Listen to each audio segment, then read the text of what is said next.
الحمد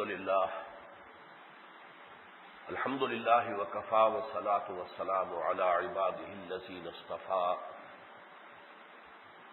خصوصا على أفضلهم وخاتم النبيين محمد الأمين وعلى آله وصحبه أجمعين. أما بعد فقد قال الله تبارك وتعالى كما ورد في بدء بني إسرائيل: اعوذ باللہ من الشیطان الرجیم بسم اللہ الرحمن الرحیم سبحان الذي اسرى بعبده ليلا من المسجد الحرام الى المسجد الاقصى الذي باركنا حوله لنريه من آياتنا انه هو السميع البصير. وقال تبارك وتعالى كما ورد في سورة المائدة: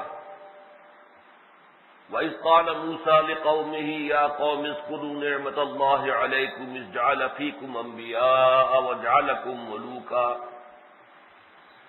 وَآتَاكُم مَّا لَمْ يُؤْتِ أَحَدًا مِّنَ الْعَالَمِينَ إِلَىٰ قَوْلِهِ تَعَالَىٰ: قَالَ فَإِنَّهَا مُحَرَّمَةٌ عَلَيْهِمْ 40 سَنَةً يَتِيهُونَ فِي الْأَرْضِ فَلَا تَأْسَ عَلَى الْقَوْمِ الْفَاسِقِينَ. صدق اللہ العظیم. رب اشرح لي صدري ويسر لي امري واحلل عقدة من لساني يفقهوا قولي. اللهم ربنا الهمنا رشدنا واعذنا من شرور انفسنا. اللهم ارنا الحق حقا وارزقنا اتباعه وارنا الباطل باطلا وارزقنا اجتنابه. آمین یا رب العالمین. مجھے جس موضوع پر آج گفتگو کرنی ہے، یعنی قضیہ فلسطین، اس کا تاریخی پس منظر اور اس کا ہولناک مستقبل، یہ موضوع میرے لیے نیا نہیں ہے. اس پر میں تقریباً 25 سال سے گفتگو کر رہا ہوں. سب سے پہلے 78، 79، 80 ان سالوں کے دوران میں نے گفتگو کی، اور اسی ضمن میں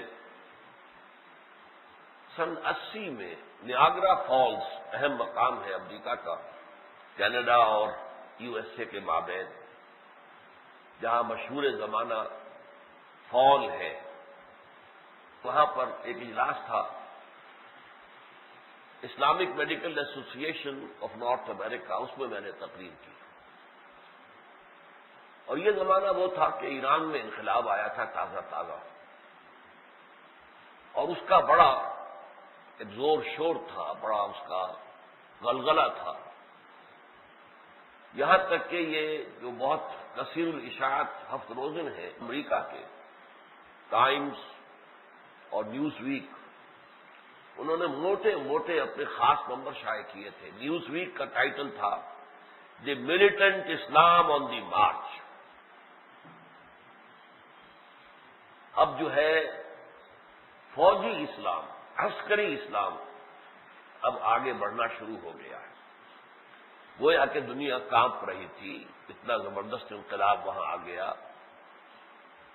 ادھر سے یہ ہے کہ روسیوں کے خلاف افغانستان میں افغان جو ہے اپنی سرفروشی، بہادری، جانفشانی کے تاریخ میں نئے باب رقم کر رہے تھے. عام طور پر دنیا اسلام میں خیال تھا کہ اب بس غلبہ اسلام کا دور شروع ہو رہا ہے. میں نے اس وقت عرض کیا تھا اس پس منظر میں کہ یہ جو ابھار ہے اور ابال ہے، یہ ہانڈی کے ابال کی طرح بہت عارضی ہے.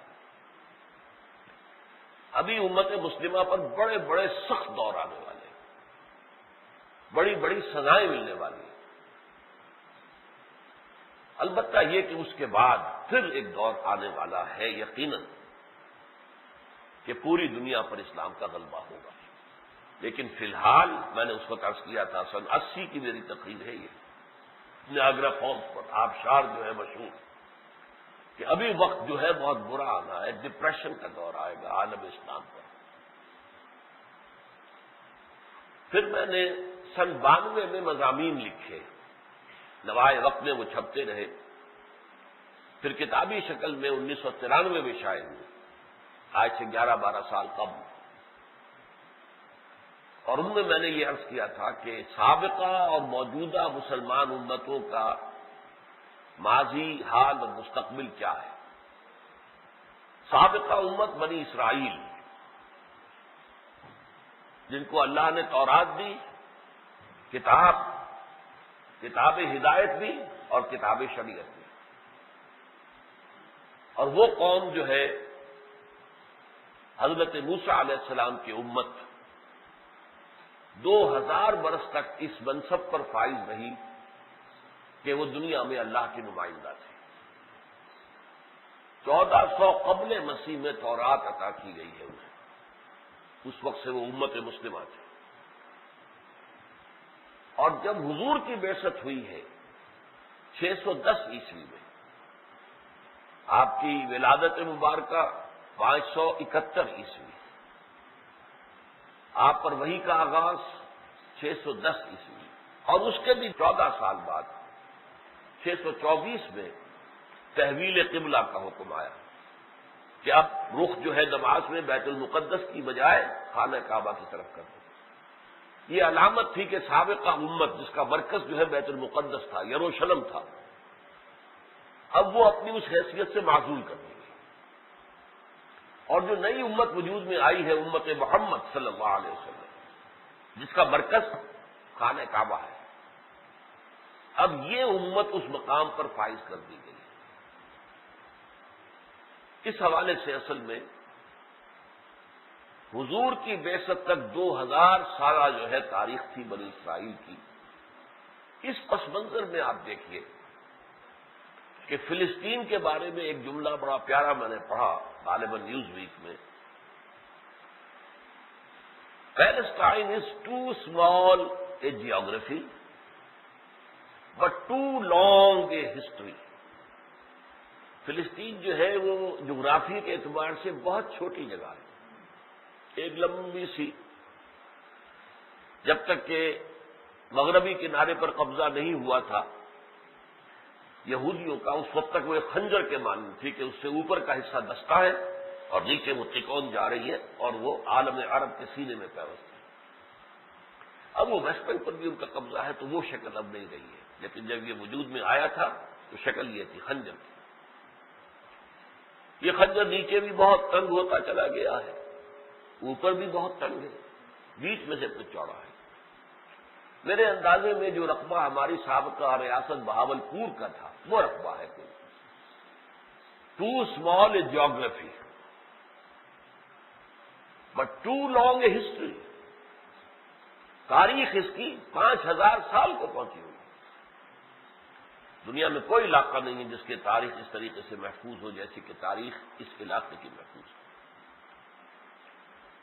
اس کا آغاز ہوتا ہے انبیاء کرام کے سلسلے کے ساتھ، تقریباً 2000 قبل مسیح میں، یعنی آج سے 4000 سال قبل، جبکہ حضرت ابراہیم علیہ السلام ہجرت کر کے فلسطین میں آئے۔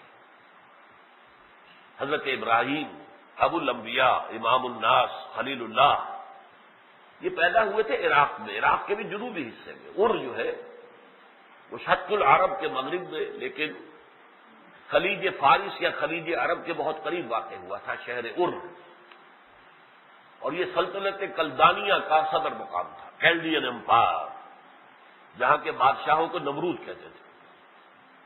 وہاں حضرت ابراہیم پیدا ہوئے۔ اب ان کی جو بھی تاریخ ہے وہ میں بیان نہیں کر سکتا، اس پر کیا کیا امتحانات آئے۔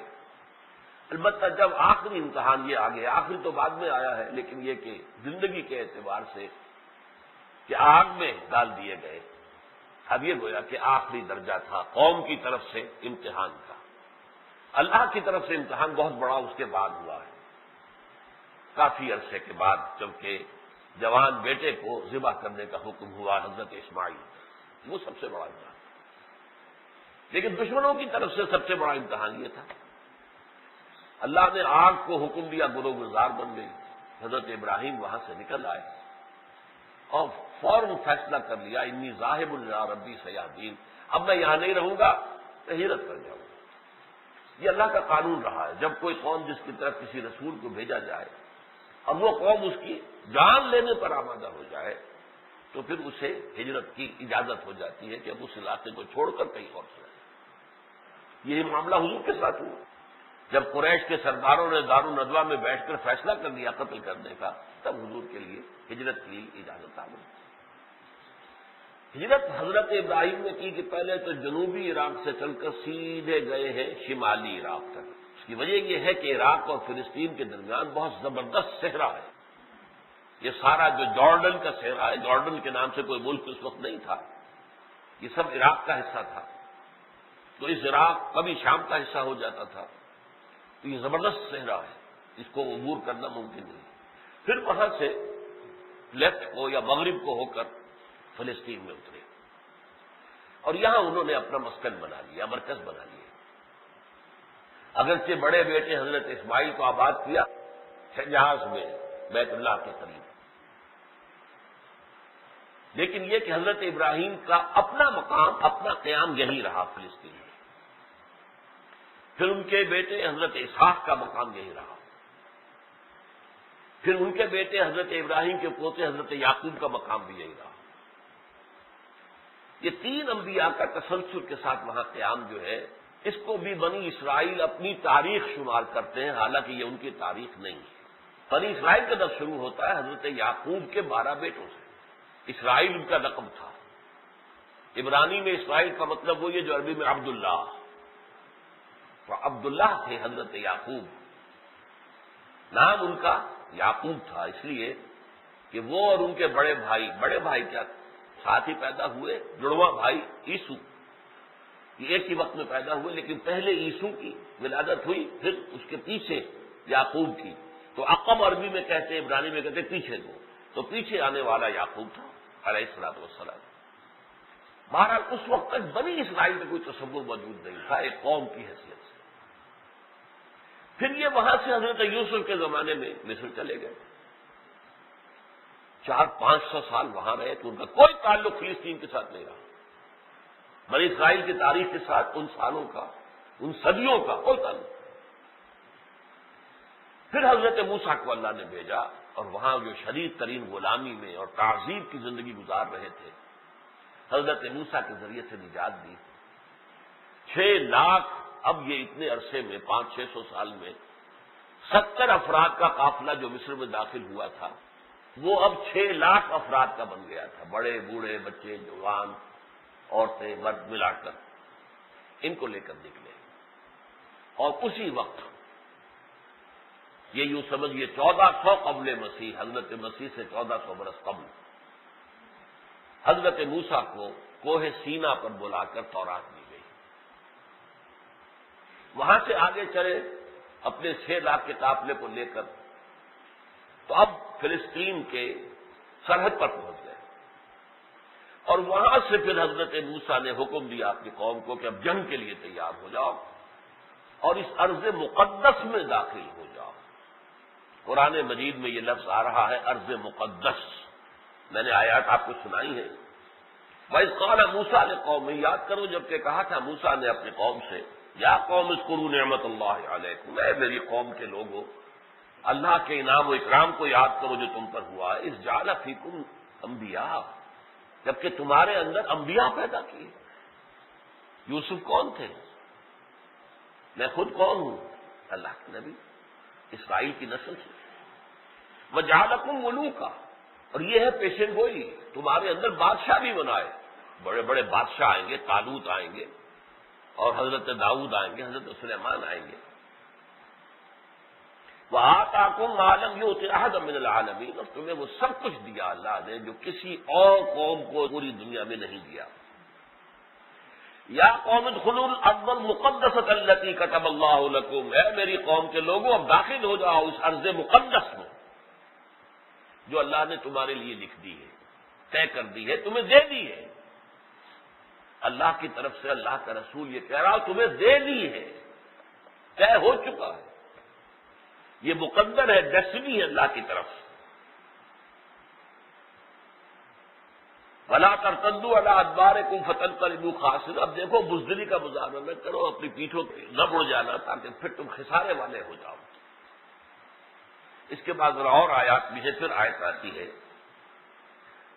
پوری قوم نے کوڑا جواب دے دیا، قالوا یا موسیٰ لن ندخلها ابدا ما داموا فیہا، ہم ہرگز کبھی بھی داخل نہیں ہوں گے ارض فلسطین میں جب تک کہ جو لوگ آج اس پر قابض ہیں وہ وہاں سے نکل نہ جائیں۔ پھر اگر وہ وہاں سے نکل جائیں گے تو ہم داخل ہو جائیں گے، جنگ کرنے کو تیار نہیں۔ فَذَهَبْ أَنْتَ وَرَبُّكَ فَقَاتِلَا إِنَّا هَاهُنَا قَاعِدُونَ، تو جاؤ تم اور تمہارا رب جا کر لڑو، جنگ کرو، ہم تو یہیں بیٹھے۔ اس پر اللہ کا فیصلہ آ گیا۔ حضرت موسیٰ نے عرض کیا اللہ سے، اے اللہ پوری قوم نے جواب دے دیا ہے، مجھے تو اختیار ہے تو اپنی جان پر اور اپنے بھائی ہارون کی جان، اور یہ پوری قوم جواب دے رہی ہے۔ فَافْرُقْ بَيْنَنَا وَبَيْنَ الْقَوْمِ الْفَاسِقِينَ، تو اب ہمارے اور ان فاسقوں کے درمیان علیحدگی کر دیں، اب ہم ان کے ساتھ نہیں رہنا چاہتے۔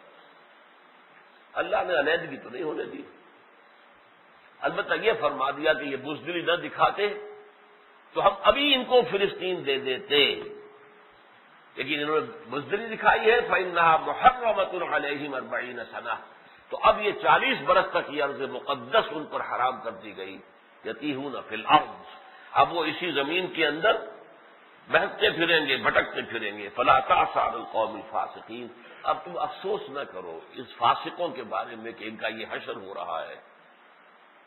یہ 40 برس ایسے گزرے کہ اسی میں حضرت موسیٰ کا انتقال ہو گیا، حضرت ہارون کا بھی انتقال ہو گیا۔ البتہ پھر حضرت موسیٰ علیہ السلام کے جانشین حضرت یوشع بن نون وہ کھڑے ہوئے۔ اب وہ ساری نسل جو کہ مصر میں غلام رہی تھی ختم ہو چکی تھی، نئی نوجوان نسل ابھری تھی کہ جو صحرا میں پیدا ہوئی۔ صحرا کی زندگی بڑی سخت ہوتی ہے، اس سختی کو جھیلنے والی نسل جو تھی اس میں ہمت تھی، تو حضرت یوشع ابن نون کی سرکردگی میں انہوں نے حملہ کیا اور اریحا نامی شہر جو اب جیریکو کہلاتا ہے، سب سے پہلا شہر وہ فتح ہوا، رفتہ رفتہ پورا فلسطین فتح کر۔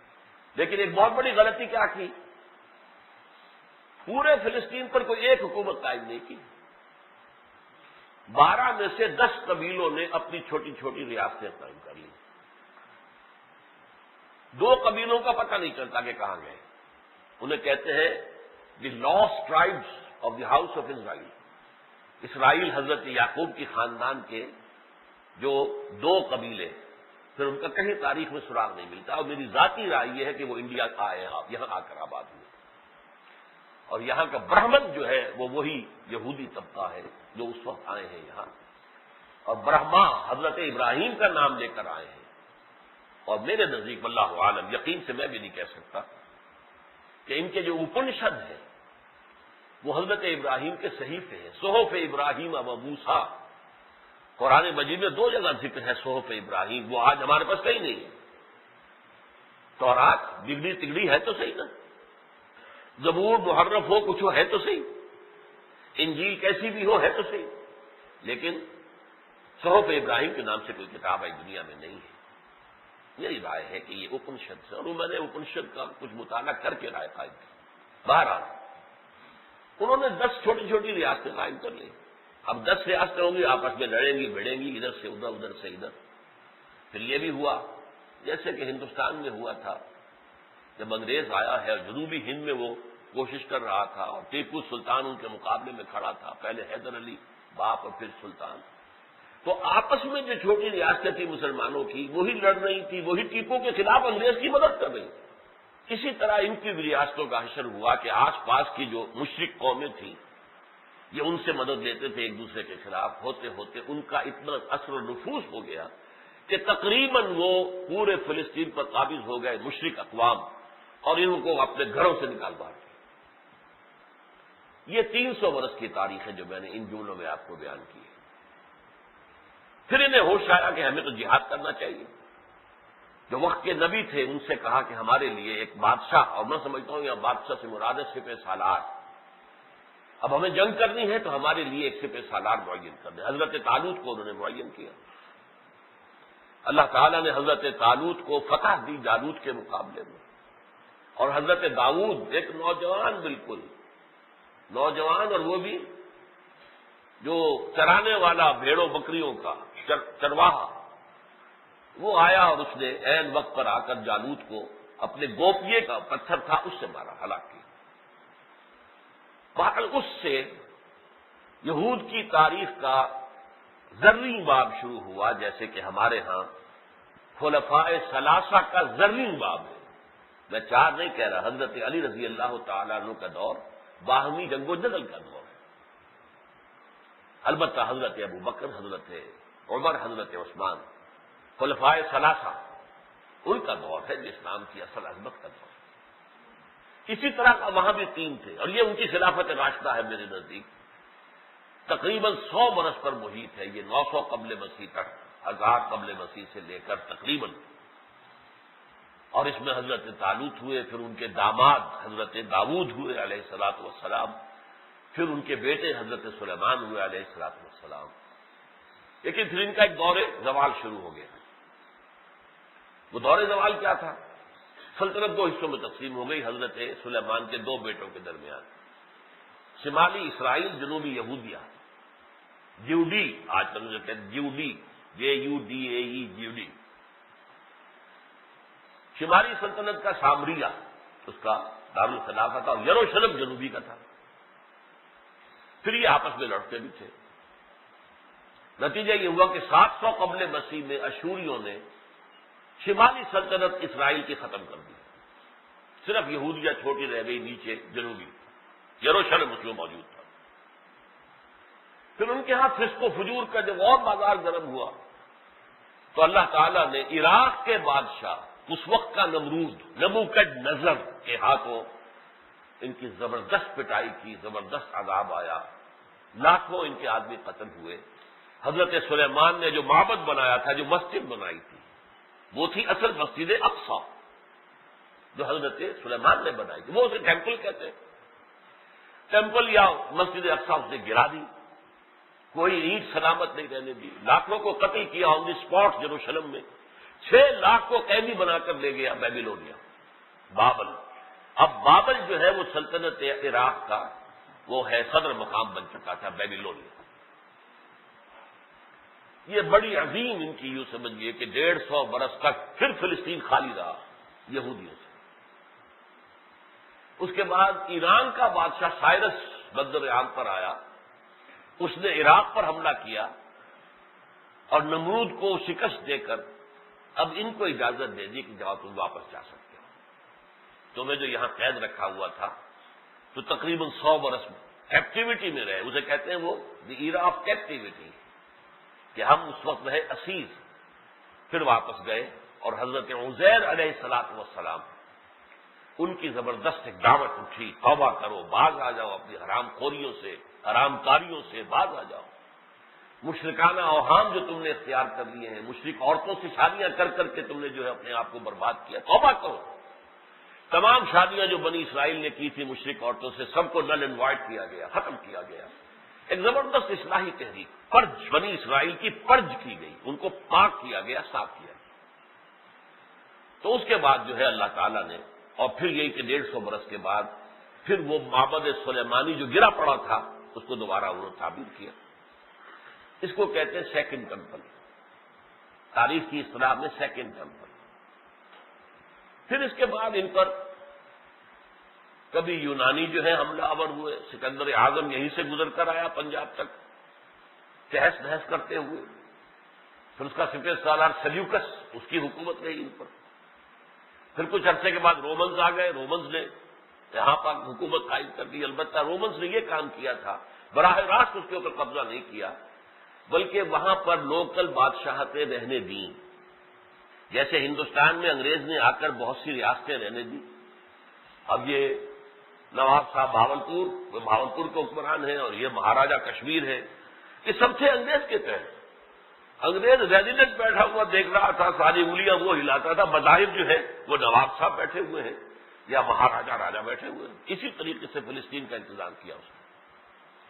بہرحال اس زمانے میں پھر ایک عظیم مملکت قائم ہوئی ہے، سلطنت مکابی، اور اس نے 170 قاف میم سے لے کر 63 قاف میم تک پھر 100 برس بالکل وہی نقشہ دکھا دیا جو حضرت داؤد اور حضرت سلیمان کے زمانے کا تھا۔ یہ پھر 100 برس ایسے ہیں کہ پورے فلسطین پر یہودیوں کا قبضہ تھا. پہلے وہ 100 برس حضرت طالوت، حضرت داؤد، حضرت سلیمان، اور اب یہ جو ہے 100 برس مکہ بھی سلطنت. پھر ان کے اندر زوال آیا، پھر ان کے اندر خرابیاں آئیں، پھر اللہ تعالیٰ نے رومیوں کو ان کو مسلط کیا. حضرت مسیح اسی زمانے میں مبعوث کیے گئے، انہوں نے نہیں مانا حضرت مسیح کو، کفر کیا. وہ سن 33 میں یا 34 میں اللہ تعالیٰ نے انہیں آسمان پر اٹھا لیا. لیکن پھر جو ان کو اللہ نے سزا دی ہے، سن 70 میں ایک رومن جنرل ٹائٹس، اس نے ان پر حملہ کیا اور یروشلم کی دوبارہ اینٹ سے اینٹ بجا دی، تہو بھالا کر دیا، ختم کر دیا. سیکنڈ ٹیمپل گرا دیا جو آج تک گرا ہوا ہے. سن 70 عیسوی سے 2004 عیسوی تک 1934 برس سے ان کا خانہ کعبہ گرا ہوا. Second temple razed to the ground, اور پورا شہر جو ہے وہ یہودیوں سے خالی کرا دیا گیا.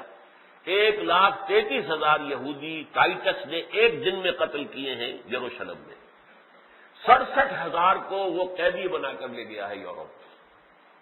جوان اور ذرا دراز قد لڑکیاں جو ہیں وہ چن کر اپنے لیے رکھ لی گئی، باقی سب ختم، بیچ دیے گئے، غلام بنا دیے گئے. ایمفی تھیٹرز کے اندر بھیج دیے گئے کہ ان کو ڈال کر، اور شیر کیسے پھاڑتا ہے انسان کو، چیتا کیسے پھاڑتا ہے انسان کو، وہ منظر دیکھنے کے لیے انہوں نے یہودیوں کا استعمال کیا. اور یہودیوں کو فلسطین سے نکلنے کا حکم دے دیا. وہ دن اور 1917 تک یہودی بے دخل رہے ہیں فلسطین سے. تو کون سا ان کا قبضہ ہوا اس پر؟ جو قبضے کے دور تھے وہ میں نے گنوا دیے. پہلے 300 برس پکا قبضہ نہیں تھا، چھوٹی چھوٹی ریاستیں تھی باہر بڑھتی ہوئی. پھر 100 برس پکا قبضہ ہوا. اس کے بعد وہ 2 سلطنتیں ہوئی اور جلدی ہی پہلی سلطنت ختم ہو گئی. دوسری سلطنت رہی کچھ عرصے کے بعد 587 قبل مسیح میں وہ بھی ختم ہو گئی. 100 برس کی ایکٹیویٹی میں رہے. پھر ایک 100 برس کا دور آیا ہے صرف، جس کے دوران کہ انہوں نے ایک عظیم حکومت اپنی قائم کی، اور پھر وہ نکال دیے گئے اور یروشلم جو ہے وہ منہدم کر دیا گیا. یہ ساری داستان میں نے آپ کو اس لیے بتائی ہے کہ یہودی جو کہتے ہیں کہ یہ ہمیں اللہ نے یہ زمین دی ہے اور یہ ہمارا حق ہے، پیدائشی حق ہے، یہ بات اصل میں بدقسمتی سے آج کچھ لبرل مسلمان، یہاں تک کہ میں حیران ہوا کہ بعض لبرل اور وسیع النظر علماء ہیں وہ بھی اس دعوے کو تسلیم کر رہے ہیں. اس لیے کہ قرآن میں لفظ آ گئے، تمہارے لیے لکھ دی گئی ہے. لیکن یہ لکھ دی گئی تھی اس وقت، اگر جہاد کرو اور فتح کر لو تو یہ تمہاری زمین ہوگی، اللہ تعالیٰ نے لکھ دیا ہے. وہ تو عین اسی وقت یہ وعدہ ختم ہو گیا، عین اسی وقت جب انہوں نے جہاد نہیں کیا، قتال نہیں کیا تو وعدہ ختم. فَإِنَّهَا مُحَرَّمَةٌ عَلَيْهِمْ 40 سنہ. اب یہ 40 برس تک جو ہے ان پر حرام رہے گی. پھر آپ کو معلوم ہے ایرا آف کیپٹیوٹی آیا. پھر یہ 2000 سال سے سن 70 عیسوی سے لے کر 1917 تک یہ بے دخل رہے. اکا دکا یہودی کہیں چھپا ہوا، ورنہ سن 70 میں انہیں نکال باہر کیا گیا تھا اور ان کا داخلہ تک ممنوع تھا. یروشلم میں داخل بھی نہیں ہو سکتے. یروشلم کو جو خیر انہوں نے برباد کر ہی لیا تھا. کوئی 100 سال 150 سال کے بعد اس کو دوبارہ آباد کیا. ہیڈریان ایک ایمپرر تھا رومن، دوبارہ آباد کیا. شہر تو آباد ہو گیا لیکن وہ ٹیمپل جو ہے وہ گرا رہا. ظاہر بات ہے کہ وہ رومیوں کو کیا ضرورت تھی کہ وہ بنائے، اور یہودی وہاں سے جیسے اب تھے ہی نہیں، لہذا وہ شہر آباد کیا. اس کا نام بھی بدل دیا، ایلیا. یہی لفظ آتا ہے حدیث کے اندر، وہ حدیث جس میں حضور نے فرمایا یخرج من خراسان رایات سود، خراسان کے علاقے سے سیاہ عالم لے کر فوجیں چلیں گی، ان کا کوئی رخ نہیں موڑ سکے گا یہاں تک کہ وہ ایلیا میں جا کر وہ جھنڈے نصب ہو جائیں گے. ایلیا حضور کے زمانے میں اس کا نام ایلیا تھا، یروشلم نہیں تھا. بہرحال یہ ہے اس کا ان کا حق نہیں ہے. یہاں پر 2000 سال پہلے نکال دیے گئے تھے. اسے جو وہ ڈائسپورا کہتے ہیں، ہمارے انتشار کا دور ہے. پوری دنیا میں ان سے شدید نفرت تھی. یورپ عیسائی یورپ کے اندر انہیں ستایا جاتا تھا، مارا جاتا تھا. ان کو شہروں میں داخل ہونے کی اجازت نہیں تھی. گھٹوز کے اندر رہتے تھے، باہر شہروں سے باہر بستیاں ان کی ہوتی تھی. بڑے شہروں کے اندر جو ہے صرف وقت مقرر تھا کوئی 2 گھنٹے کا کہ تم اس میں آ سکتے ہو، جا سکتے ہو، یعنی اپنی ضروریات زندگی خریدنے کے لیے، کچھ خرید و فروخت کے لیے بس اس وقت کے اندر ورنہ تمہارا شہر میں داخلہ بند ہے، یہ حال تھا۔ لہذا ان کا یہ کلیم کہ فلسطین ہمارا ہے، اور اس پر بعض علماء کا بھی قابل پذیرائی سمجھنا کے واسطے قرآن مجید میں کہا گیا ہے کہ ارض مقدس جو ہے کتب اللہ لکم، اللہ نے تمہارے لیے لکھ دی۔ لیکن جیسا کہ میں نے عرض کیا، یہ کوئی ابدی حکم تو نہیں تھا، یہ تو اس وقت کے لیے تھا کہ اگر داخل ہو جاؤ یہ تمہارا ہے، نہیں ہوئے تو 40 برس تو اسی وقت جو ہے سیرائے کے ادھر بھٹکائے رکھا۔ اچھا، اب ایک تو کلیم ہے یہودیوں کا، اور اس کو نوٹ کیجئے کہ اس میں عیسائیوں کا بھی ایک بہت بڑا زبردست حلقہ جو ہے مؤثر، وہ ان کے ساتھ ہے۔ عیسائیوں کو دو فرقوں میں تقسیم کرنے والے بھی یہودی تھے، پروٹیسٹنٹ اور کیتھولکس، ورنہ اس سے پہلے سب یوں سمجھیے کیتھولکس تھے، پوپ کو ماننے والے، لیکن پوپ کے خلاف بغاوت یہودیوں نے کروائی کہ کیا ضرورت ہے پوپ کی کہ پوپ جو چاہے حکم دے دے، ہمارے پاس تورات ہے، تورات پڑھیں گے، انجیل ہے، انجیل پڑھیں گے، خود سمجھیں گے، خود عمل کریں گے، خود قانون بنائیں گے۔ یہ بغاوت سب سے پہلے اس بغاوت میں کا ظہور ہوا انگلستان میں، چرچ آف انگلینڈ، انگریزوں نے اپنا چرچ علیحدہ کر لیا، پوپ سے علیحدہ کر دیا، پوپ کے تحت نہیں۔ پھر ان یہودیوں نے یہ جو پروٹیسٹ کہتے ہیں احتجاج، وہ احتجاج کر رہے تھے پوپ کے خلاف کہ پوپ کو کیا حق حاصل ہے کہ وہ حکومت کرے۔ تو سب سے پہلا پروٹیسٹنٹ ملک بھی برطانیہ تھا، اور وہیں پر انہوں نے سب سے پہلا بینک قائم کیا، بینک آف انگلینڈ۔ اس سے پہلے دنیا میں کوئی بینک نہیں تھا، کوئی سودی معاملہ نہیں تھا، پوری جو پوپ کا جتنا علاقہ تھا اس کے زیر نگین، اس میں کہیں سود کی اجازت نہیں تھی۔ بہرحال پروٹیسٹنٹس اور کیتھولکس میں تقسیم کر کے جیسے انہوں نے ہمیں تقسیم کیا ہے شیعہ اور سنی میں۔ یہ ایک یہودی تھا بدبخت عبداللہ ابن سبا، جو یمن سے آیا منافق اسلام کا لبادہ اوڑھ کر، اور اس نے آ کر شور مچا دیا، یہ عثمان کیسے خلیفہ ہو سکتا ہے رضی اللہ عنہ، یہ تو بنو امیہ میں سے ہے، خلافت تو حق ہے بنو ہاشم کا، اس لیے کہ محمد جو ہے صلی اللہ علیہ وسلم وہ ہاشمی تھے، لہذا حضرت ابو بکر بھی غاصب تھے، حضرت عمر بھی غاصب تھے، حضرت عثمان بھی غاصب، ایک فتنہ اٹھایا اور امت کو دو حصوں میں تقسیم کر دیا۔ شیعان عثمان جو حضرت عثمان کے حامی تھے، شیعان علی، انہوں نے کہا کہ علی ہے اصل میں تو وہ ہے بھی خدا، گاڈ انکارنیٹ، علی کی ذات میں خدا نے حلول کیا ہوا ہے، اور دوسرے یہ کہ وہ حضور کا قریب ترین رشتہ دار ہے، بنو ہاشم میں سے ہے، اس کا حکم۔ یہ بات پہلے جس قدر خوریزی اس پر ہوئی ہے، 1 لاکھ کے قریب مسلمان ایک دوسرے کی تلواروں سے قتل ہوئے ہیں، حضرت علی رضی اللہ تعالی عنہ کا پورا دور خلافت جو ہے وہ باہمی خوریزی اور باہمی جو ہے جنگ کے اندر ختم ہوا۔ اسی طرح انہوں نے عیسائیوں کو تقسیم کیا تھا، پروٹیسٹنٹس اینڈ کیتھولکس، اور پروٹیسٹنٹ جو ہے یہودیوں کے اعلی کار بن گئے۔ 100 سال پہلے تک پروٹیسٹنٹس کا امام برطانیہ تھا، اس کے بعد پچھلی دوسری جنگ عظیم جو ہوئی ہے اس کے بعد سے اس کا امام امریکہ ہو گیا، اور کچھ یہودی اور کچھ پروٹیسٹنٹس برطانیہ اور امریکہ کو کہتے ہیں نیو اسرائیل، یہ اسرائیل ہے اصل میں، اس لیے کہ قبضہ اسرائیل کا ہے وہاں پر، بظاہر قبضہ نہیں، کنٹرول ان کا ہے، برطانوی حکومت ہو یا امریکی حکومت ہو، کنٹرول یہودیوں کا ہے، جس کو علامہ اقبال تو چونکہ امریکہ تو نہیں گئے تھے، وہاں کے حالات تو وہ نہیں دیکھ سکے، لیکن ظاہر بات ہے کہ برطانیہ تو وہ گئے تھے، 1905 سے 1908 تک 3 سال انہوں نے برطانیہ اور یورپ میں گزارے، تو اس کو دیکھ آئے تھے وہاں کہ فرنگ کی رگے جاں پنجائے یہود میں، اور آج فرنگ کا امام کون ہے؟ امریکہ، امریکہ کی رگے جاں پنجائے یہود میں۔ لیکن ظاہر بات ہے کہ عیسائیوں کا معاملہ یہ ہے کہ ارض فلسطین سے ان کا بھی تعلق ہے۔ حضرت عیسیٰ کہاں پیدا ہوئے؟ ویسے تو رہنے والے تھے نظرت، نظارت بھی کہتے ہیں اس کو، نظرت، لیکن جہاں حضرت عیسیٰ کی پیدائش ہوئی ہے حضرت مریم سلام علیہا کے بطن سے، بغیر باپ کے، وہ مقام تھا بیت اللہ میں۔ پھر جہاں انہوں نے تبلیغ کی ہے وہ سارا یہ علاقہ فلسطینی کا تو ہے، گلیلی جھیل جو بالکل شمال میں ہے وہاں سے لے کر اور یروشلم اور یہ پورے علاقے میں تبلیغ کرتے رہے۔ پھر ان کے قول کے مطابق اسی یروشلم شہر کے اندر انہیں صلیب دی گئی، وہ صلیب آج تک محفوظ ہے جس پر کہ ان کے خیال کے مطابق حضرت عیسیٰ جو ہے مصلوب کیے گئے تھے۔ لہذا عیسائیوں کی پوری تاریخ بھی اسی سے وابستہ ہے، یہودیوں کی تاریخ بھی وابستہ ہے۔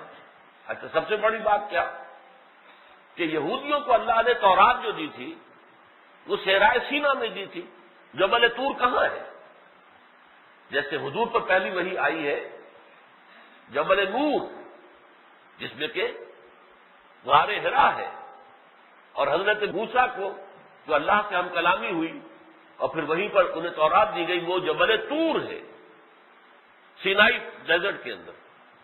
تو اس اعتبار سے یہ جو عیسائی ہیں ان کی بھی نظریں ہیں کہ یہ علاقہ تو ہمارا ہے، مذہبی اعتبار سے ہمارا اہم ترین مقدس ترین علاقہ ہے۔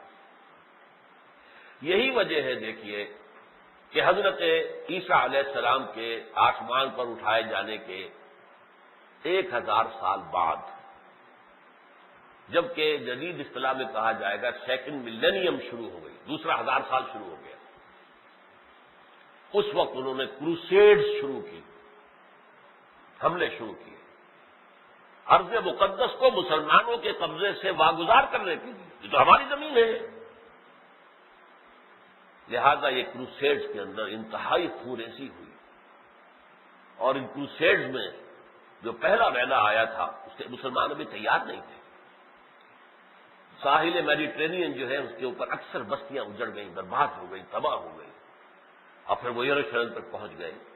1099 عیسوی میں یروشلم عیسائیوں نے فتح کیا، وہاں لاکھوں مسلمانوں کو قتل کیا۔ یہ یورپین جو مورخین ہیں وہ لکھتے ہیں کہ جب عیسائی فاتحین کے گھوڑے داخل ہوئے ہیں یروشلم میں تو ان کے گھوڑوں کے گھٹنوں تک خون کا دریا بہہ رہا تھا۔ یہ عذاب آیا مسلمانوں پر، لیکن اللہ کا شکر ہے کہ 88 برس بعد سن 1187 میں اللہ نے ایک مرد مجاہد کو اٹھایا، صلاح الدین ایوبی رحمۃ اللہ علیہ، انہوں نے پھر شکست دی اور واپس لے لیا یروشلم۔ اس کے بعد میں 3-4 اٹیمپٹس ہوئی ہیں، کروسیڈ کوئی ایک دفعہ نہیں ہوئے، کئی مرتبہ ہوئے۔ بہرحال یہ جو پروٹیسٹنٹ عیسائی ہیں امریکہ کے، وہ کہہ رہے ہیں کہ لاسٹ کروسیڈ اب شروع ہونے والا ہے، لاسٹ کروسیڈ، آخری فیصلہ کن، جبکہ مسلمانوں کو وہاں ایک ایک بچے کو نکال دیا جائے گا، ختم کر دیا جائے گا، زمین پاک کر دی جائے گی۔ یہ اصل میں ایک امریکہ کے رسالے دی ٹرمپٹ، دی فلاڈلفیا ٹرمپٹ، فلاڈلفیا بڑا شہر ہے، وہاں سے یہ رسالہ نکلتا ہے، دی لاسٹ کروسیڈ، اور اس میں جو عبارت لکھی ہے وہ پڑھ کے سنا دوں گا آپ کو، جو اس کے ایڈیٹر کی لکھی۔ Most people think the crusades are a thing of the past. اکثر لوگوں کا خیال ہے کہ کروسیڈ جو ہے صلیبی جنگیں، یہ تو پرانے زمانے کا ایک بات تھی جو اوور فار ایور، جو اب ہمیشہ کے لیے ختم ہو چکی ہے۔ بٹ دے آر رانگ، لیکن ان کا یہ خیال غلط ہے۔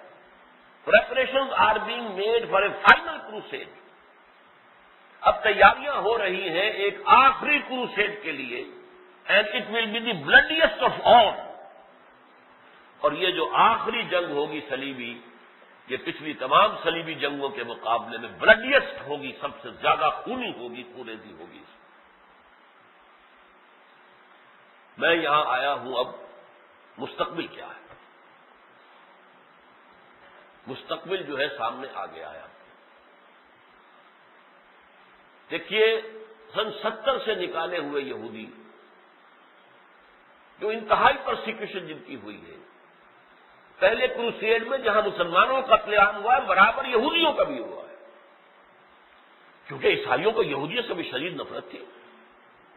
ایک قوم حضرت عیسیٰ کو خدا کا بیٹا مانتی ہے اور ایک اسے کہتی ہے باسٹرڈ، اور واجب القتل کافر مرتد، تو ان دونوں قوموں میں کیسے کوئی مثالت ہو سکتی ہے؟ یہ تاریخ کا معجزہ ہے۔ Give the devil his due, یہ یہودیوں کی محنت، کوشش، جد و جہد، سازشی انداز، پلاننگ، دور اندیشی۔ واقعہ یہ ہے کہ اس کا منظر یہ ہے کہ جو خون کے پیاسے تھے یہودیوں کے، انتہائی نفرت کرتے تھے، شہروں میں نہیں آنے دیتے تھے، جن کی کہ یوں قتل عام مسیکر جو ہے مسلمانوں کے ساتھ ساتھ بھی فرسٹ کروسیڈ میں ہوا ہے، رفتہ رفتہ رفتہ رفتہ رفتہ رفتہ عیسائیوں کو دو حصوں میں تقسیم کیا، پروٹیسٹنٹس کو اپنا اعلی کار بنایا، اور آج پوری عیسائی دنیا ان کے قبضہ قدرت میں ہے۔ تھوڑے سے فرق کے ساتھ میں آپ کو بتا دیتا ہوں یہودیوں کا ایجنڈا کیا ہے، کیا چاہتے ہیں۔ آرمگیڈون کی ایک خبر دی گئی ہے کہ ایک بہت بڑی جنگ ہوگی، وہ چاہتے ہیں کہ یہ جلد از جلد ہو جائے، جس کی کہ حدیث میں بھی خبر ہے، الملحمۃ العظمی الملحمۃ الکبریٰ، تاریخ انسانی کی سب سے بڑی جنگ۔ یہ سمجھ لیجئے کہ جنگ کے دو لفظ انگریزی میں آتے ہیں، وار اور بیٹل۔ وار ایک بڑا لینتھی پروسیس ہوتا ہے، کئی سالوں پر پھیلی ہوئی جنگ، حضور کے اور مشرکین عرب کے درمیان، مشرکین مکہ کے درمیان 6 سالہ جنگ جاری رہی، لیکن ان میں بیٹلز ہوتی تھی، battle of Badr, battle of Uhud, battle of the trenches, یہ بیٹلز کہلاتی۔ تو تاریخ انسانی کے سب سے بڑی بیٹل، ایریا چھوٹا سا ہے جس میں یہ جنگ ہونی ہے، لیکن یہ خونریزی کے اعتبار سے کوئی دنیا کی تاریخ کی آج تک کی کوئی جنگ اس کے مساوی نہیں ہوگی۔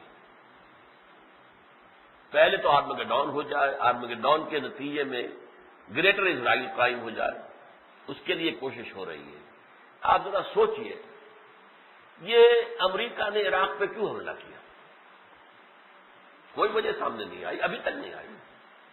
کوئی ویپنز آف ماس ڈسٹرکشن وہاں سے برآمد نہیں ہوا، کچھ بھی نہیں ہوا، اور سب ساری دنیا کے سامنے اس اعتبار سے گردن ان کی جھکی ہوئی ہے۔ کیوں ہوا یہ لوگ نہیں جانتے، لوگ سمجھتے ہیں کہ پیٹرول کے لیے ہوا، فلاں، ختم نہیں۔ یہ گریٹر اسرائیل کی طرف پہلا قدم ہے۔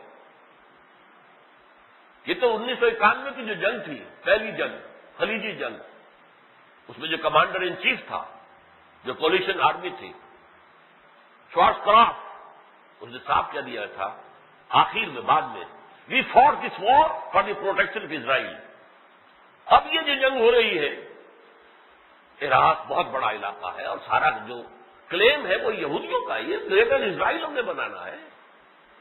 پہلے وہ کہتے تھے کہ یوفریٹس تک ہمارا ہے، فرات تک، اب کہتے ہیں نہیں، ٹائگرس، دریائے دجلہ بھی ہمارا ہے۔ اور شیرون نے صاف کہہ دیا تھا جب یہ فال آف بغداد ہوا ہے، ویری سون،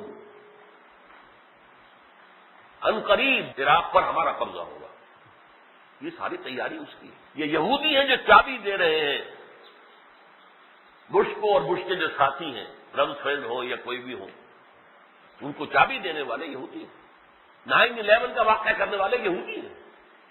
فیبروری 25 کو 2004 ایلیکس گینز نے ایک کتاب لکھی ہے، اور اس میں اس نے بتایا ہے symposium of military and civilian pilots, اس نے امریکہ کے سول اور ملٹری پائلٹس کا ایک سیمینار بلایا، اور تمام پائلٹس نے کہا کہ ناممکن ہے کہ یہ جو ہائی جیکنگ ہوئی ہے یہ کوئی پائلٹ کر سکے، یہ ناممکن ہے، ناممکن ہے، ناممکن۔ یہ تو خود امریکہ نے کروایا ہے، اور اصل میں کنٹرول جو ہے کمپیوٹر کے ہاتھ میں آ چکا تھا، وہاں کسی کے ہاتھ میں کچھ نہیں تھا۔ ایک اور کتاب چھپی ہے کہ جیسے ہی جہازوں نے ٹیک آف کیا، ایک پوائزنس گیس جو ہے وہ چھٹ گئی، سب مر گئے، وہ سارا ان کا عملہ بھی مر گیا، سب مر گئے، لیکن اسی وقت کنٹرول جو ہے کمپیوٹر کے ہاتھ میں آ گیا، وہ کمپیوٹر نیچے سے کنٹرول کیا جا رہا تھا، اس نے جا کے ٹکرایا۔ یہ حالات ہے۔ اچھا، اس کی تحقیق نہیں ہو رہی کہ کس نے کیا، یہ شروع میں ہونے لگی تھی، اس کی کچھ باتیں لیک ہونے لگی، تو بش نے کہا تھا کیوں لیک ہو رہی ہیں یہ باتیں، اور فوراً ٹھپ کر دیا، اب اس کی کوئی خبر نہیں۔ اب بہت بڑی انکوائری کس بات کی ہو رہی ہے کہ آیا حکومت کو پہلے سے کوئی اطلاع تھی یا نہیں تھی، آیا حکومت ناکام رہی کہ اس نے پہلی اطلاعات پر عمل نہیں کیا، بس یہ۔ لیکن یہ کرایا کس نے، اس کی کوئی انکوائری نہیں، انکوائری بند کر دی، کلوزڈ، کیونکہ وہ تو کھرا جو ہے وہ پہنچ رہا تھا اسرائیل تک۔ اصل میں کرنے والے اسرائیلی۔ بہرحال یہودیوں کا جو ہے نمبر 1 یہ آرمیگڈون جلد از جلد ہو جائے، گریٹر اسرائیل قائم ہو جائے، وہاں پر پھر ہم اپنا 3rd ٹیمپل تعمیر کریں گے، اور ظاہر بات ہے کہ اس کے لیے مسجد اقصی اور گنبد صخرہ دونوں کو گرائیں گے۔ پھر وہاں پر ٹیمپل تعمیر ہو جائے گا، تو پھر ہمارا مسیحا جس کا ہم انتظار کر رہے ہیں وہ آئے گا، اور وہ وہیں پر جو تھرون آف ڈیوڈ تھا وہ وہاں پر لا کے رکھا جائے گا، اور اس پر ہمارا مسیحا وہ آ کر حکومت کرے گا۔ ان کے اس ایجنڈے کے ساتھ منسلک ہو گئے ہیں سارا پروٹیسٹنٹ عیسائیت میں۔ وہ بھی کہتے ہیں آرمیگڈون جلد ہو، گریٹر اسرائیل قائم ہو، 3rd ٹیمپل بنے۔ یہ 3rd ٹیمپل ہے کیا اصل میں؟ ٹیمپل ماؤنٹ کہلاتا ہے۔ یہ یروشلم کے مشرقی علاقے کے اندر مشرق کی طرف ایک ذرا اونچا پہاڑی کی سی شکل ہے، لیکن جیسے ہمارے ہاں بھی بہت جگہوں پر کوہستان کے علاقے میں اوپر جا کر کوئی فلیٹ لینڈ آ جاتی ہے، بالکل ایسے میدان، تو یہ بھی ایک ریز جگہ پر جس کو کہ ماؤنٹ کہتے ہیں، وہ ٹیمپل ماؤنٹ، یہ ایک ایسی مستطیل بنی ہوئی ہے، شمالن جنوباً لمبی ہے، شرقاً غرباً چوڑائی کم ہے۔ اس مستطیل کے شمالی علاقے میں گنبد صخرہ ہے، اور یہ گنبد صخرہ کہتے ہیں چٹان کو، یہ وہ جگہ ہے جہاں سے حضور صلی اللہ علیہ وسلم کا سفر معراج جو آسمانی ہے وہ شروع ہوا۔ اسی لیے میں نے آج آیت پڑھی تھی نا، سبحان الذی اسری بعبدہ لیلا من المسجد الحرام الى المسجد الاقصی الذی بارکنا حولہ۔ یہاں پھر اس علاقے کے بارے میں اللہ فرما رہا ہے، اس کا ماحول ہم نے بابرکت بنایا ہے۔ کیوں؟ سینکڑوں انبیاء وہاں دفن ہیں، سینکڑوں، حضرت ابراہیم سے لے کر، اور آپ سمجھیے کہ حضرت عیسیٰ علیہ السلام تو آسمان پر اٹھا لیے گئے، ورنہ 2000 برس تک جتنے نبی آئے ہیں جن کا ذکر ہمیں ملتا ہے سب کے سب وہیں تھے، وہیں دفن ہیں۔ الذی بارکنا حولہ لنریہ من آیاتنا، تاکہ ہم محمد کو صلی اللہ علیہ وسلم اپنی آیات دکھائیں، اپنی کچھ نشانیاں دکھائیں۔ انہ هو السمیع البصیر، سب کچھ سننے والا، سب کچھ جاننے والا، دیکھنے والا تو صرف اللہ ہے۔ یہ ہے پروٹیسٹنٹ عیسائیوں اور یہودیوں کا۔ اچھا، جو پروٹیسٹنٹ عیسائی ہیں، جو دشمن ہیں کیتھولکس کے، ان کے درمیان جتنی خونریزی ہوئی ہے مذہب کے نام پر دنیا میں کبھی نہیں ہوئی۔ یہ تو ایک اتنی موٹی کتاب چھپی تھی، دی بلڈ آن کراس، صلیب کے اوپر خون کتنا ہوا۔ صلیب ہی ہے نا، پروٹیسٹنٹ عیسائی بھی صلیب کو مانتے ہیں اور کیتھولکس بھی مانتے ہیں۔ اس پر جس قدر خانہ جنگیاں ہوئی ہیں اس کا آپ تصور نہیں کر سکتے۔ وہ سارے پروٹیسٹنٹ مار کر بھگا دیے گئے تھے جو جا کر امریکہ میں آباد ہوئے، یہ بھگوڑے تھے یہاں کے۔ اور مین لینڈ یورپ جو ہے وہ کیتھولکس پر مشتمل ہے۔ اسپین بہت بڑا کیتھولک ملک ہے، اٹلی بہت بڑا کیتھولک ملک ہے، فرانس بہت بڑا کیتھولک ملک ہے، جرمنی بڑا کیتھولک ملک ہے، یہ کیتھولک ہے۔ یہ یہاں رہ گئے تھے پروٹیسٹنٹ جو ہے جان بچا کر بھاگے، اور انہوں نے نئی دنیا اپنی بسائی ہے امریکہ کے اندر، پروٹیسٹنٹ وہاں وہ غالب ہے۔ اس لیے میں نے آپ کو بتایا بعض یہودی اور بعض پروٹیسٹنٹ عیسائی برطانیہ کو اور امریکہ کو نیو اسرائیل کہتے ہیں، یہ ہمارا نیا اسرائیل ہے۔ ایک چھوٹا سا اسرائیل تو یہ ویسٹ ایشیا کے اندر ہے، اور یہ 2 بڑے بڑے اسرائیل یہاں پر، اس لیے کہ یہاں ہمیں طاقت حاصل ہے، کنٹرول حاصل ہے، امن حاصل ہے، جو چاہے کریں، دندناتے پھر رہے ہم۔ ہمارا وہ دور جو تھا بے عزتی کا، ذلت کا، کمزوری کا، ختم ہوا۔ اب تو ہمارے لیے اتنی بڑی بڑی سرزمینیں جو ہے کھلی پڑی ہوئی میدان، اور پوری دنیا کی اقتصادیات ہمارے ہاتھ میں، ہمارے کنٹرول میں ہے۔ امریکہ کی حکومت $1 ٹریلین کا جو ہے قرضہ ہے بینکوں کا، اور بینک ان کے ہیں یہودیوں کے، تو امریکہ تو ہل نہیں سکتا۔ بہرحال ان کی کیونکہ دشمنی ہے پروٹیسٹنٹس کے ساتھ، تو ان کا کہنا یہ ہے، مجھے کوئی براہ راست جو ہے کیتھولکس کی سورس سے کوئی چیز معلوم نہیں ہوئی ہے، بلکہ یہی پروٹیسٹنٹ کا رسالہ جو ہے یہ جو کچھ بتا رہا ہے وہ یہ ہے کہ در حقیقت لاسٹ کروسیڈ کی تیاری یورپ میں ہو رہی ہے۔ یہ پوپ کو کہتے ہیں شیطان پوپ، وہ اصل میں یورپ کو دوبارہ یونیفائی کروا رہا ہے۔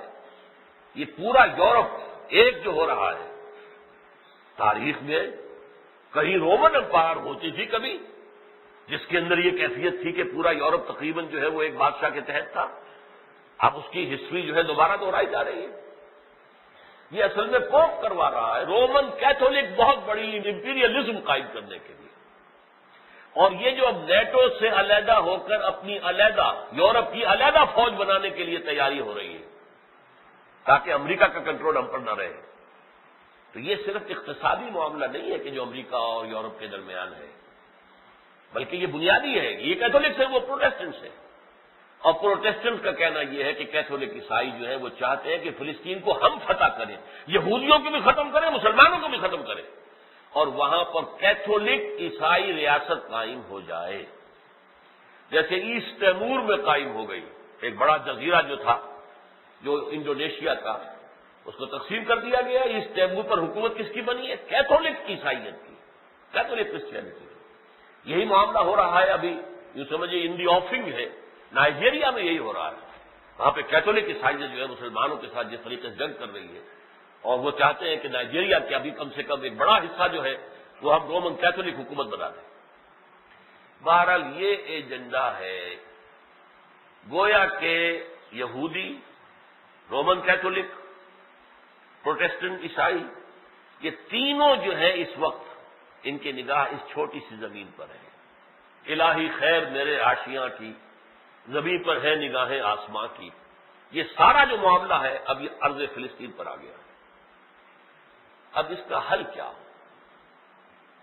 دیکھیے، ایک اصولی حل، مبنی بر انصاف حل، وہ تو یہ ہے جو شروع سے پی ایل او کا تھا مطالبہ، اور اب بھی حماس کا مطالبہ ہے کہ یہ ناجائز ملک بنا تھا، ہمارے اوپر ظلم کر کے یہاں پر آ کر یہودیوں کو آباد کیا گیا. یہاں پر 2000 سال سے جو آباد تھے انہیں یہاں سے نکلنے پہ مجبور کیا گیا. لاکھوں جو ہے وہ وہاں پر مختلف ممالک کے اندر ریفیوجی کیمپس کے اندر پڑے ہوئے ہیں. اس اسرائیل کو ختم ہونا چاہیے، اور یہ فلسطین پورا کا پورا جو اس کے رہنے والے تھے ان کو دیا جانا چاہیے. تقریباً تمام عرب ممالک بھی اس میں ساتھ تھے ان کے پی ایل او کے. لیکن اصل فیصلہ تو طاقت کرتی ہے جرم ضعیفی کی سزا مرگ مفاد. کیا کریں؟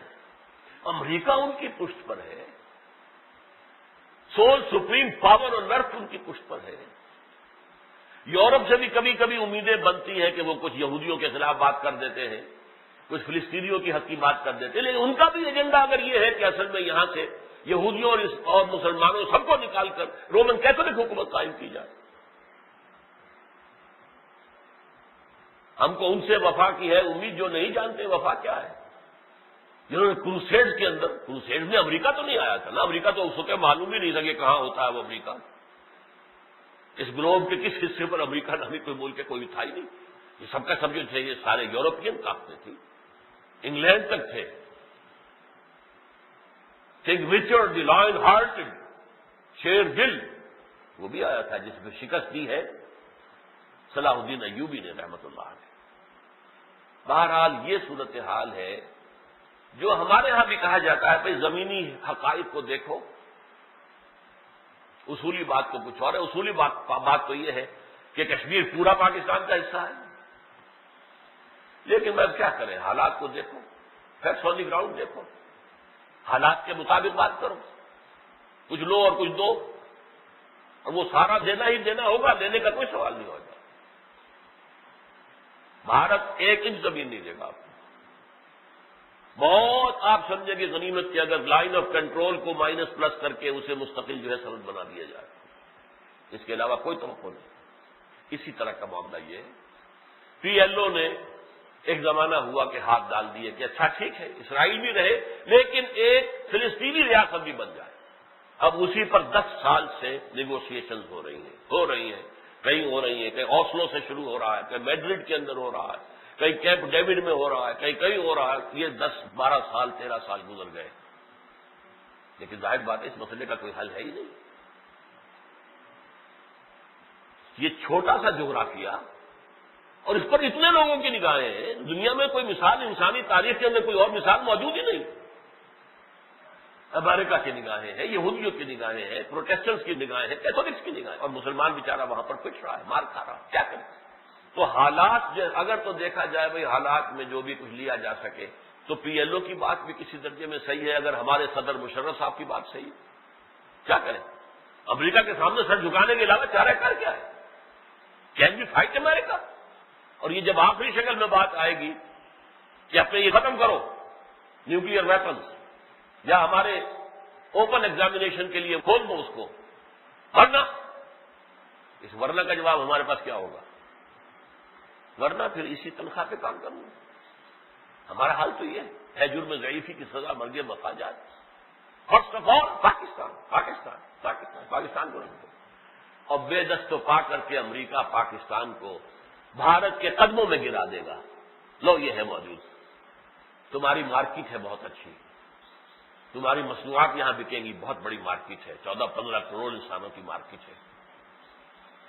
تمہاری انڈسٹری کا مقابلہ یہ پاکستانی نہیں کر سکتے، یہ ختم ہو جائے گی ان کی انڈسٹری، ان کے یہ ٹیکسٹائل بل بند ہو جائے گا.